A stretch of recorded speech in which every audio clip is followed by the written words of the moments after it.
Perkenalkan, nama saya Andrea Kristiawidi dari program S1 Terapan Teknologi Rekayasa Multimedia dengan nomor induk mahasiswa 77081640062.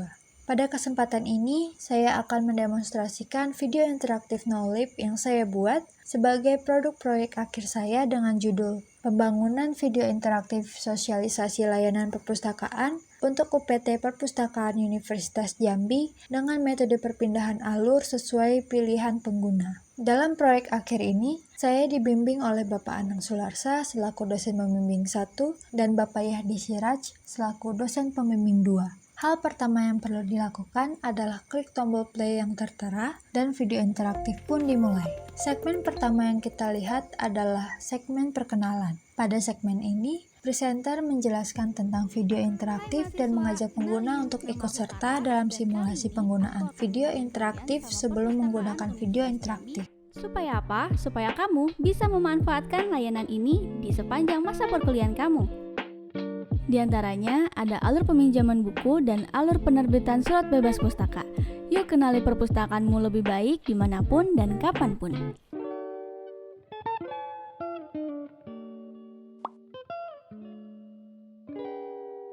Di dalam video ini, kamu bebas memilih informasi apapun yang ingin kamu ketahui terlebih dahulu tentang perpustakaan Universitas Jambi sesuai dengan yang tertera di layar kaca kamu. Contohnya, apakah kamu memilih tangan kiri? Berikut ini adalah pilihan yang muncul dalam klip simulasi pilihan. Setelah pengguna memilih pilihan, presenter menjelaskan materi terkait pilihan yang telah dipilih pengguna. Ini adalah bahasan menarik yang sudah kamu pilih. Oke, emang otak kanan mempengaruhi sisi kiri tubuh dan otak kiri mempengaruhi sisi kanan tubuh. Tapi, tahukah kamu bahwa 70% orang kidal itu memproses bahasa lebih banyak pada otak kirinya? Itu berarti pernyataan bahwa orang kidal itu dominan otak kanan adalah mitos. Karena kidal itu adalah bicara tentang spesialisasi otak dan tidak lebih dari itu. Setelah segmen simulasi, muncullah klip pilihan informasi layanan perpustakaan yang dapat dipilih oleh pengguna sesuai dengan informasi yang ingin diketahui pengguna. Jika pengguna memilih alur peminjaman, maka presenter menjelaskan mengenai alur peminjaman, dimulai dengan menampilkan teks alur peminjaman buku. Berikut bagian alur peminjaman koleksi perpustakaan. Selama video interaktif dimainkan, terdapat audio background yang terus melakukan looping. Hal pertama yang perlu kamu lakukan yaitu menyiapkan KTA atau kartu tanda anggota perpustakaan beserta dengan buku koleksi perpustakaan. Setelah itu, berikan pada pustakawan yang ada di layanan sirkulasi. Pustakawan akan memasukkan ID anggota kamu dan mendata buku koleksi pada aplikasi Slims. Perlu diingat ya, untuk peminjaman buku koleksi perpustakaan, kalian hanya boleh meminjam sebanyak 3 eksemplar atau 3 buku. Tapi, untuk mahasiswa yang sedang menjalani tingkat akhir atau sedang mengerjakan tugas akhir dan skripsi, kalian bisa meminjam maksimal 5 eksemplar atau 5 buku. Kemudian, pustakawan akan mencatat tanggal pengembalian buku koleksi di lembar tanggal kembali yang ada di bagian belakang buku koleksi yang kamu pinjam. Setelah itu, buku pinjaman dan KTA perpustakaanmu sudah bisa kamu bawa pulang. Tapi, satu hal lagi nih, jangan sampai kamu terlambat mengembalikan bukumu ya, karena akan ada sanksi denda jika kamu terlambat mengembalikan buku koleksi perpustakaan. Tapi tenang saja, kalau memang kamu tidak bisa mengembalikan tepat waktu. Setelah selesai menjelaskan satu segmen informasi layanan, video interaktif menampilkan kembali klip pilihan informasi layanan perpustakaan yang dapat dipilih oleh pengguna. Jika pengguna memilih alur pengembalian, maka presenter menjelaskan mengenai alur pengembalian dimulai dengan menampilkan teks alur pengembalian buku.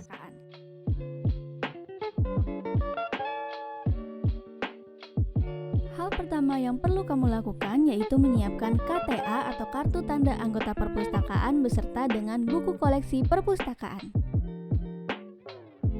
Setelah itu, berikan pada pustakawan yang ada di layanan sirkulasi. Pustakawan akan memasukkan ID anggota kamu dan mendata buku koleksi pada aplikasi Slims. Setelahnya, pustakawan akan mencatat tanggal berapa kamu mengembalikan buku koleksi di lembar tanggal kembali yang ada di bagian belakang buku koleksi. Setelah itu, KTA perpustakaanmu sudah bisa kamu bawa pulang.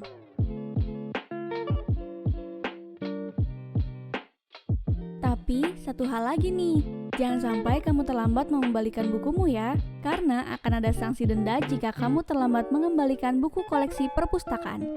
Tapi tenang saja, kalau memang kamu tidak bisa mengembalikan tepat waktu, kamu bisa memperpanjang masa peminjaman buku koleksi perpustakaanmu dengan mudah.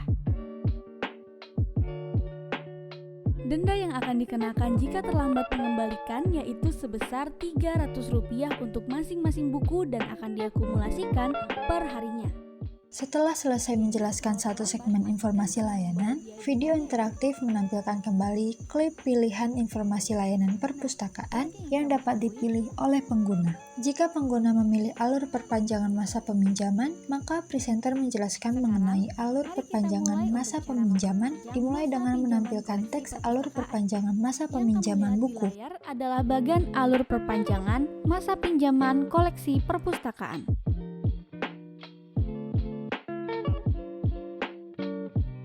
Hal pertama yang perlu kamu lakukan yaitu menyiapkan KTA atau kartu tanda anggota perpustakaan beserta dengan buku koleksi perpustakaan. Setelah itu, berikan pada pustakawan yang ada di layanan sirkulasi. Pustakawan akan memasukkan ID anggota kamu dan mendata buku koleksi pada aplikasi Slims. Kemudian, pustakawan akan mencatat ulang tanggal berapa kamu harus mengembalikan buku koleksi di lembar tanggal kembali yang ada di bagian belakang buku koleksi. Setelah itu, buku pinjaman dan KTA perpustakaanmu sudah bisa kamu bawa pulang. Tapi, satu hal lagi nih, jangan sampai kamu terlambat mengembalikan bukumu ya, karena akan ada sanksi denda jika kamu terlambat mengembalikan buku koleksi perpustakaan. Tapi tenang saja, kalau memang kamu tidak bisa mengembalikan tepat waktu, kamu bisa memperpanjang masa peminjaman buku koleksi perpustakaanmu dengan mudah. Perlu diingat, perpanjangan peminjaman... Setelah selesai menjelaskan satu segmen informasi layanan, video interaktif menampilkan kembali klip pilihan informasi layanan perpustakaan yang dapat dipilih oleh pengguna. Jika pengguna memilih alur penerbitan surat bebas pustaka, maka presenter menjelaskan mengenai alur penerbitan surat bebas pustaka, dimulai dengan menampilkan teks alur penerbitan surat bebas pustaka. Pertama-tama, kamu akan diarahkan untuk mengunjungi layanan sirkulasi. Setelah itu, pustakawan di bagian sirkulasi akan mencari arsip pinjaman yang ada pada aplikasi Slims. Kalau tidak ada pinjaman yang belum dikembalikan, kamu akan diarahkan ke bagian administrasi untuk dibuatkan ID tagihan untuk pembayaran bebas pustaka. Nah, setelah ID biaya tagihan surat bebas pustaka selesai dibuat, langsung aja kamu bayar melalui Bank Mandiri atau Bank 9 Jambi. Kalau kamu sudah melakukan pembayaran, pustakawan akan mulai memproses penerbitan surat bebas pustaka. Setelah surat selesai diterbitkan dan diserahkan kepada kamu akan menandatangani buku agenda serah terima surat bebas pustaka. Itulah alur yang akan kamu jalani jika ingin mengurus penerbitan surat bebas pustaka. Di tengah penjelasan alur bebas pustaka, pengguna diberikan pilihan untuk menampilkan informasi alur yang terjadi sebaliknya jika pengguna belum memenuhi syarat atau tidak menampilkan alur tersebut. Jika pengguna memilih ya, gimana caranya? Maka presenter menjelaskan mengenai alur yang terjadi sebaliknya jika pengguna belum memenuhi syarat penerbitan surat bebas pustaka. Namun, jika pengguna memilih tidak, terima kasih, maka video interaktif akan menampilkan klip pilihan informasi layanan perpustakaan yang dapat dipilih oleh pengguna.